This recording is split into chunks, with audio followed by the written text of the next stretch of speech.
Well, that's exactly my fear. That's an excellent question. And just for the record, for people who are not aware, there has never been a pandemic in recorded history that has not had a second wave.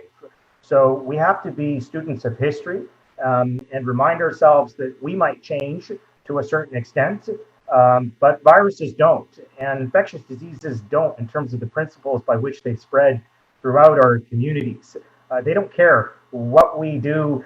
They just want a target, and they want to be able to spread as efficiently and as extensively as possible. So we would be well served to learn lessons from what has been working during this first wave of the pandemic. Where have successes been met in terms of strategies to identify and trace cases, to identify them quickly and prevent them from getting out of control? We don't have to go to South Korea. Let's go to Calgary. If you're talking about Canada, Canadian context, let's look at what happened around the meatpacking plant in Calgary.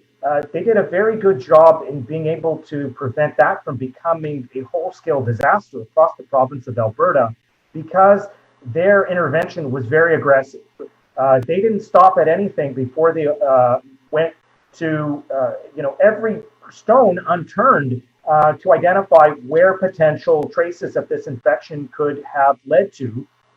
And just imagine if that could be aided by technology in bigger centers and bigger cities, and to do it proactively, to identify, hotspots before they turn into full-fledged, outbreaks, not just in our communities, but in high-risk places like long-term care facilities and institutional settings that we know are breeding grounds for these infections.